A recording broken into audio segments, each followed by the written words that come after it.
ओम शांति। आज बाबा के 22 अप्रैल के महावाक्य हैं। बाबा ने कहा, मीठे बच्चे, तुम्हारा ये मोस्ट वैल्यूबल समय है। इसमें तुम बाप के पूरे पूरे मददगार बनो।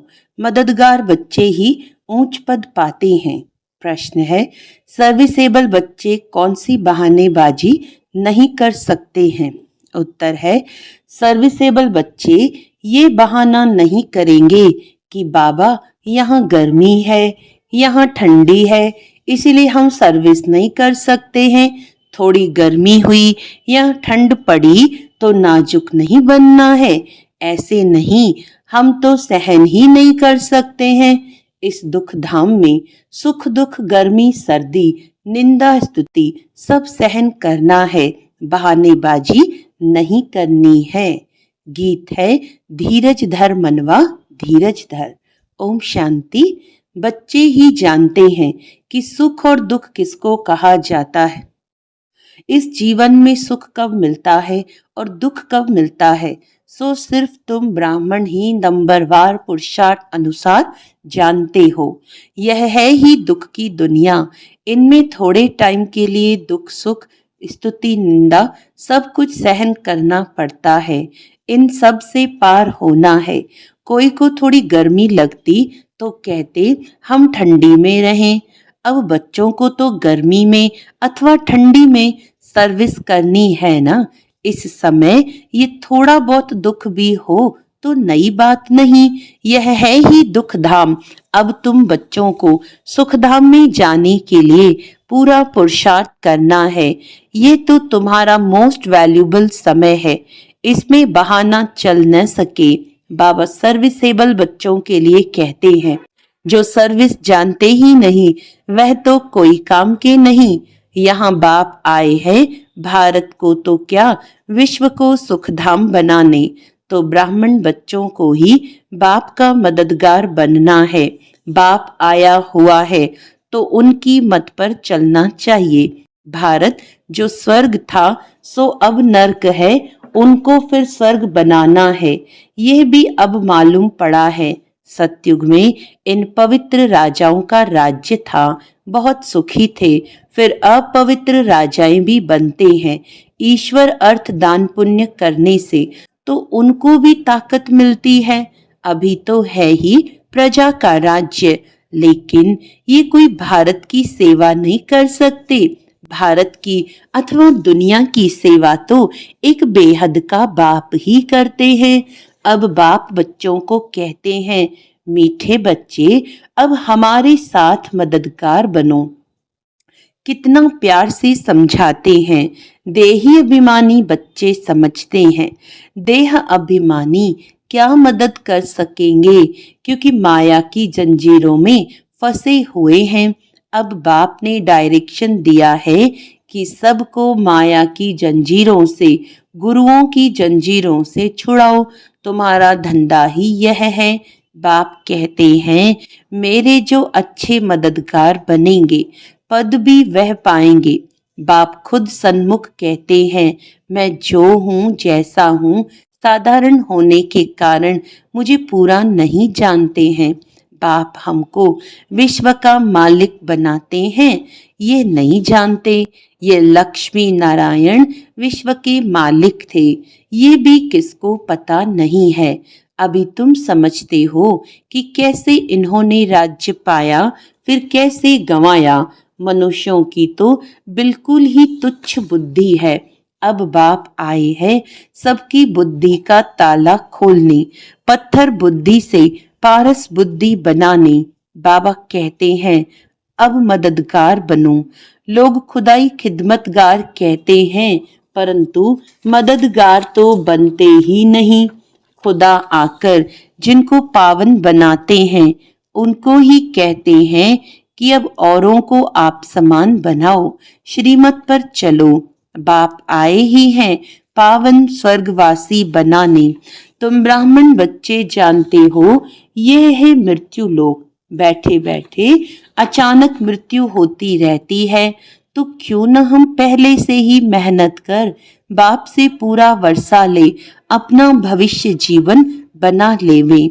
मनुष्यों की जब वानप्रस्थ अवस्था होती है तो समझते हैं अब भक्ति में लग जाएं। जब तक वानप्रस्थ अवस्था नहीं है तब तक खूब धन आदि कमाते हैं। अभी तुम सबकी तो है ही वानप्रस्थ अवस्था, तो क्यों न बाप का मददगार बन जाना चाहिए। दिल से पूछना चाहिए, हम बाप के मददगार बनते हैं। सर्विसेबल बच्चे तो नामी गिरामी हैं, अच्छी मेहनत करते हैं। योग में रहने से सर्विस कर सकेंगे। याद की ताकत से ही सारी दुनिया को पवित्र बनाना है। सारे विश्व को तुम पावन बनाने के निमित्त बने हुए हो। तुम्हारे लिए फिर पवित्र दुनिया भी जरूर चाहिए।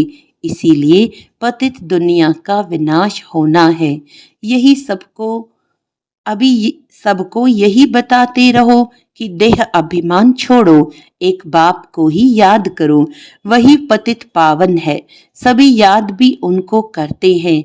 साधु संत आदि अब उंगली से ऐसे इशारा करते हैं कि परमात्मा एक है, वही सबको सुख देने वाला है। ईश्वर अथवा परमात्मा कह देते हैं, परंतु उनको जानते कोई भी नहीं। कोई गणेश को, कोई हनुमान को, कोई अपने गुरु को याद करते रहते हैं।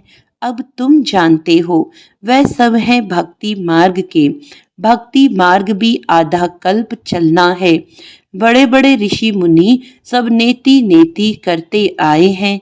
रचता और रचना को हम नहीं जानते। बाप कहते हैं वह त्रिकालदर्शी तो है नहीं, बीज रूप ज्ञान का सागर तो एक ही है। वह आते भी हैं भारत में, शिव जयंती भी मनाते हैं और गीता जयंती भी मनाते हैं, तो कृष्ण को याद करते हैं। शिव को तो जानते नहीं। शिव बाबा कहते हैं पतित पावन ज्ञान का सागर तो मैं हूँ। कृष्ण के लिए तो कह न सके गीता का भगवान कौन। ये बहुत अच्छा चित्र है। बाप यह चित्र आदि सब बनवाते हैं बच्चों के ही कल्याण के लिए। शिव बाबा की महिमा तो कंप्लीट लिखनी है। सारा मदार इन पर है। ऊपर से जो भी आते हैं वह पवित्र ही हैं। पवित्र बनने बिगर कोई जा न सके। मुख्य बात है पवित्र बनने की। वह है ही पवित्र धाम जहाँ सभी आत्माएं रहती हैं। यहाँ तुम पाठ बजाते बजाते पतित बने हो। जो सबसे जास्ती पावन वही फिर पतित बने हैं। देवी देवता धर्म का नामो निशान ही गुम हो गया है। देवता धर्म बदल हिंदू धर्म नाम रख दिया है। तुम ही स्वर्ग का राज्य लेते हो और फिर गंवाते हो। हार और जीत का खेल है। मायाते हारे हार है, मायाते जीते जीत है। मनुष्य तो रावण का इतना बड़ा चित्र कितना खर्चा कर बनाते हैं, फिर एक ही दिन में खलास कर देते हैं। दुश्मन है ना। लेकिन यह तो गुड़ियों का खेल हो गया। शिव बाबा का भी चित्र बनाए पूजा कर फिर तोड़ डालते हैं। देवियों के चित्र भी ऐसे बनाए फिर जाकर डुबोते हैं। कुछ भी समझते नहीं। अब तुम बच्चे बेहद की हिस्ट्री ज्योग्राफी को जानते हो कि दुनिया का चक्र कैसे फिरता है। सतयुग त्रेता का किसको भी पता नहीं। देवताओं के चित्र भी गिलानी के बना दिए हैं। बाप समझाते हैं मीठे बच्चे, विश्व का मालिक बनने के लिए बाप ने तुम्हें जो परहेज बताई है वह परहेज करो। याद में रहकर भोजन बनाओ, योग में रहकर खाओ। बाप खुद कहते हैं मुझे याद करो तो तुम विश्व के मालिक फिर से बन जाएंगे। बाप भी फिर से आया हुआ है। अब विश्व का मालिक पूरा बनना है। Follow father mother. सिर्फ फादर तो हो नहीं सकता। सन्यासी लोग कहते हैं हम सब फादर हैं, आत्मा सो परमात्मा है, वह तो रॉन्ग हो जाता है। यहाँ मदर फादर दोनों पुरुषार्थ करते हैं। फॉलो मदर फादर, ये अक्षर भी यहाँ के हैं। अभी तुम जानते हो, जो विश्व के मालिक थे, पवित्र थे, अब वह अपवित्र हैं, फिर से पवित्र बन रहे हैं। हम भी उनकी श्रीमत पर चल ये पद प्राप्त करते हैं। वह इन द्वारा डायरेक्शन देते हैं, उस पर चलना है। फॉलो नहीं करते तो सिर्फ बाबा बाबा कह मुख मीठा करते हैं। फॉलो करने वाले को ही सपूत बच्चे कहेंगे ना। जानते हो, मम्मा बाबा को फॉलो करने से हम राजाई में जाएंगे, ये समझ की बात है। बाप सिर्फ कहते हैं, मुझे याद करो तो विकर्म विनाश हो। बस और कोई को भी यह समझाओ, तुम कैसे 84 जन्म लेते लेते अपवित्र बने हो, अब फिर पवित्र बनना है। जितना याद करेंगे तो पवित्र होते जाएंगे। बहुत याद करने वाले ही नई दुनिया में पहले पहले आएंगे, फिर औरों को भी आप समान बनाना है। प्रदर्शनी में बाबा मम्मा समझाने के लिए जा नहीं सकते। बाहर से कोई बड़ा आदमी आता है तो कितने ढेर मनुष्य जाते हैं उनको देखने के लिए कि ये कौन आया है। ये तो कितना गुप्त है। बाप कहते हैं, मैं इस ब्रह्मा तन से बोलता हूँ, मैं ही इस बच्चे का रिस्पॉन्सिबल हूँ। तुम हमेशा समझो, शिव बाबा बोलते हैं, वह पढ़ाते हैं, तुमको शिव बाबा को ही देखना है, इनको नहीं देखना है। अपने को आत्मा समझो और परमात्मा बाप को याद करो।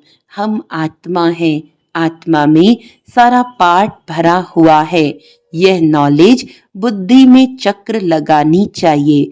सिर्फ दुनियावी बातें ही बुद्धि में होंगी तो गोया कुछ नहीं जानते, बिल्कुल ही बदतर हैं।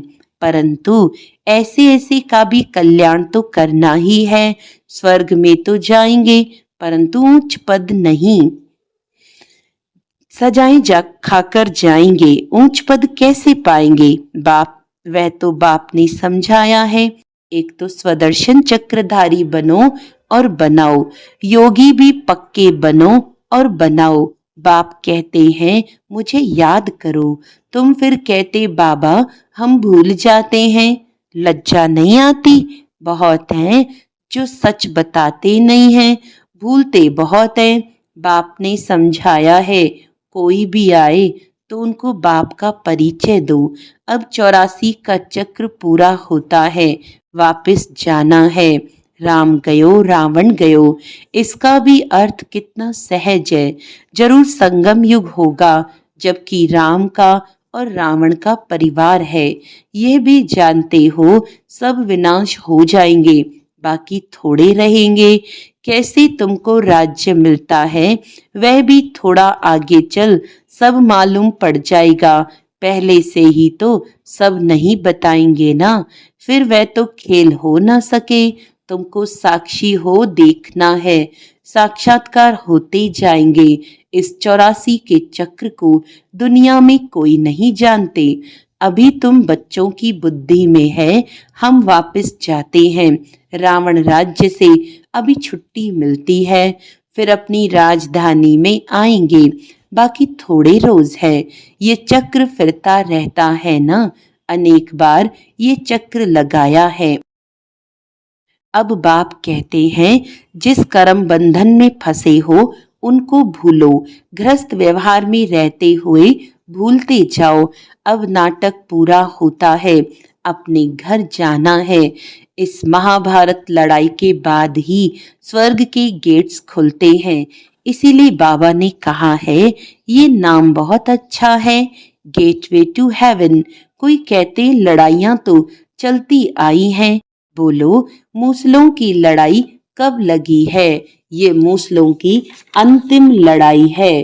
5000 वर्ष पहले भी जब लड़ाई लगी थी तो यह यज्ञ भी रचा था। इस पुरानी दुनिया का अब विनाश होना है, नई राजधानी की स्थापना हो रही है। तुम ये रूहानी पढ़ाई पढ़ते हो राजाई लेने के लिए। तुम्हारा धंधा है रूहानी, जिस्मानी विद्या तो काम आनी नहीं है, शास्त्र भी काम नहीं आएंगे। तो क्यों न इस धंधे में लग जाना चाहिए। बाप तो विश्व का मालिक बनाते हैं, विचार करना चाहिए कौन सी पढ़ाई में लगे। वह तो थोड़ी डिग्रियों के लिए पढ़ते हैं, तुम तो पढ़ते हो राजाई के लिए। कितना रात दिन का फर्क है। वह पढ़ाई पढ़ने से भूगरे यानी चने भी मिलेंगे या नहीं पता थोड़ी है। किसका शरीर छूट जाए तो भूगरे भी गए। ये कमाई तो साथ चलने की है, मौत तो सिर पर खड़ा है। पहले हम अपनी पूरी कमाई कर लेवें। ये कमाई करते करते दुनिया ही विनाश हो जानी है। तुम्हारी पढ़ाई पूरी होगी तब ही विनाश होगा। तुम जानते हो जो भी मनुष्य मात्र हैं उनकी मुट्ठी में है भूगरे, उसको ही बंदर मिसल पकड़ बैठे हैं। अब तुम रतन ले रहे हो। इन भूगरों यानी चनों से ममत्व छोड़ो। जब अच्छी रीति समझते हैं तब भूगरों की मुट्ठी को छोड़ते हैं। यह तो सब खाक हो जाना है। अच्छा, मीठे मीठे सिकिलदे बच्चों प्रति माता पिता बाप दादा का याद प्यार और गुड मॉर्निंग। रूहानी बाप की रूहानी बच्चों को नमस्ते। हम रूहानी बच्चों की रूहानी बाप दादा को याद प्यार गुड मॉर्निंग। नमस्ते नमस्ते नमस्ते जी। धारणा के लिए मुख्य सार है, रूहानी पढ़ाई पढ़नी और पढ़ानी है। अविनाशी ज्ञान रत्नों से अपनी मुट्ठी भरनी है। चनों के पीछे समय नहीं गंवाना है। अब नाटक पूरा होता है, इसलिए स्वयं को कर्म बंधनों से मुक्त करना है। स्वदर्शन चक्रधारी बनना और बनाना है। मदर फादर को फॉलो कर राजाई पद का अधिकारी बनना है। वरदान है, संकल्प को भी चेक कर व्यर्थ के खाते को समाप्त करने वाले श्रेष्ठ सेवाधारी भव। श्रेष्ठ सेवाधारी वह है जिसका हर संकल्प पावरफुल हो। एक भी संकल्प कहाँ भी व्यर्थ न जाए, क्योंकि सेवाधारी अर्थात विश्व की स्टेज पर एक्ट करने वाले सारी विश्व आपको कॉपी करती है। यदि आपने एक संकल्प व्यर्थ किया तो सिर्फ अपने प्रति नहीं किया, लेकिन अनेकों के निमित्त बन गए। इसीलिए अब व्यर्थ के खाते को समाप्त कर श्रेष्ठ सेवाधारी बनो।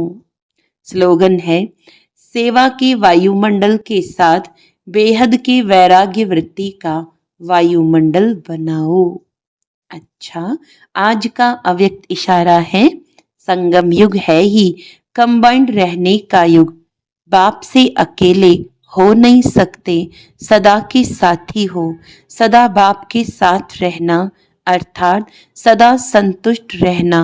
बाप और आप सदा कंबाइंड हो तो कंबाइंड की शक्ति बहुत बड़ी है।